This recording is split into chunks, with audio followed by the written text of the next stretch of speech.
আচ্ছা মুখ দেন লাগতো না, শোনো কালাবু। ওই তো দর্শক, আপনাদেরকে আমরা দেখাবো আজকে পাগলা বাবুলের যে বোন আছে কালাহা, আসলে উনিও মানসিক ভারসাম্যহীন একজন মানুষ। তো ওনাকে হয়তো অনেকে চিনেন এবং চিনেন না। বইনে কই যাও তুমি? কি লিগা কদি? হ্যাঁ আমরা ফাজিকে আমরা বলে মেরি আলাই তুমি বাবুল ভাই কই এখন?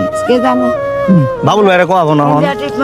এই কালাবু, ওই তোমার ভাই আবুল আছে না, আবুল এখন কই থাকে? হ্যাঁ আবুল কই থাকে কো পারো না? শোনো কালাবু, একটা আলাপ আছে। ওই যে ইন্ডিয়া ইন্ডিয়া কোন সময় গেছিলা তুমি?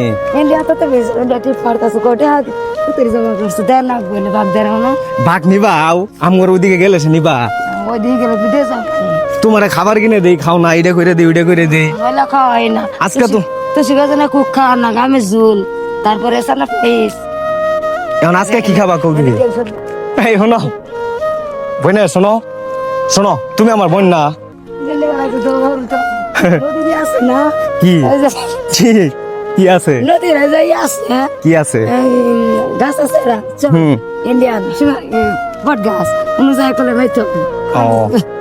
আচ্ছা এখন এই কথা হচ্ছে যে তুমি কি খাবা আমার কাছে বলো, আমি তোমার কিছু খাওয়াবো আজকে। কও। ওই যে ওইটা তোমার ওই যে মানুষটা দেখামো, বুঝছো? মানুষ একটু দেখবো তো। এখন তুমি যে আমগোর আফা, মানে আমগো বাবুল ভাইয়ের বোন, এটা অনেক মানুষের চিনে না তোমারে, বুঝছো কালাবু? তাইলে ওই যে বাবুল ভাইয়ের লগে তোমার কথা বার্তা হয় না? আচ্ছা মুখ দেন লাগতো না, শোনো কালাবু। ওই তো আচ্ছা শোনো, আমি তোমারে কই আগে, এদিকে ওই যে গাড়ি আইতাছে, সাইডাও, এদিকেও শোনো, আমি তোমারে বলি, এদিকে সাইডাও, ওই যে গাড়ি তোলে পড়বা, পরে মরে গেলে আবার আরে কেলাঙ্গার বাঁধবে, বুঝছো? কারণ আমি তোমারে বলি, আমরা বলে ফাঁসি বেশি, আমি তোমার এত আদর করি, তুমি আমার বোন, তুমি যদি এগুলা কথা কও আমার কষ্ট লাগবে না? কও তুমি তো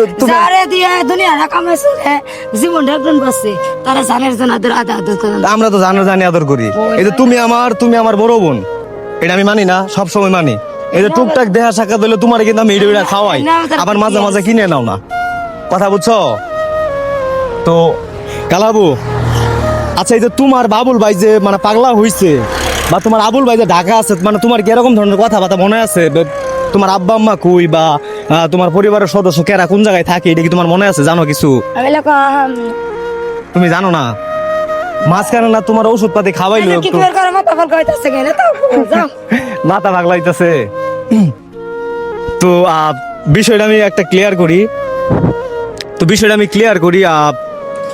আপনারা অনেকেই জানেন যে আমাদের পাগলা বাবুল ভাই যিনি আছে, ওনাকে নিয়ে আমি ভিডিও করি, বা ওনাকে নিয়ে সবসময় কন্টেন্ট বানাইতাম, বা আপনারা দেখতেন। তো এই যে বাবুল ভাই একজন মানসিক ভারসাম্যহীন, ওনার পরিবারের লোক, ওনার বাবা মা, ওনারা কিন্তু মারা গেছে। তো এই যে ওনার একটা বোন রাস্তাঘাটে জেনে রাতে নেই, আসলে কই থাকে কি খায় বলার মতো ভাষা নেই আসলে। ভাই আমিও গ্রামের মধ্যবিত্ত পরিবারের একজন সন্তান, আর বাবুল ভাই একজন মানসিক ভারসাম্যহীন মানুষ। তো ওনাদেরকে বানানো হয়েছে পাগল, ওনার আগে এরকম ছিল না। তো ওই কালাহাপু যারা দেখলেন আপনারা ভিডিওর মধ্যে, তো আসলেই ওনারা একজন মানুষ পছন্দ করতো, আমি যতটুকু জানি আর কি। ওনার এলাকার মুরব্বী যারা আছে ওনারা বলছে যে ওনারা একটা মানুষ ঢাকা পছন্দ করতো, এটা আরো 2-4-10-15 বছর আগের ঘটনা, বা 20 বছর আগের ঘটনা। তো ওই সুবাদে ওনাদের কাছে বিয়া শাদী দেওয়া হয় নাই, এর জন্য ওনার পুরা পরিবারটারে পাগল বানাইছে। তো আসলে যে কালাহাবু আগে অনেক ভালো ছিল এবং সুস্থ মস্তিষ্কের একজন মানুষ ছিল। আর বাবুল ভাই উইও একজন ভালো মানুষ ছিল। উনি আগে আপনার টাগে হেল্পারি করতো, বা বাসে হেল্পারি করতো। তো ওই দিক থেকে মনে করেন আপনার এই যে একটা মানুষের পরিবারটারে পুরা মানে করে দেওয়া, মানে একবার মানসিক ভারসাম্য বানানো, এটা আসলে কোনো মনুষ্যত্বের কাজ না।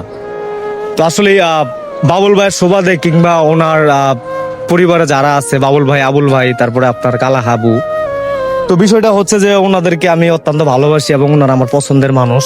কারণ বাবুল ভাইয়ের সঙ্গে ভিডিও করতে করতে আমার মনের ভিতর থেকে একটা আন্তরিকতা বা একটা মায়া মহব্বত তৈরি হয়ে গেছে।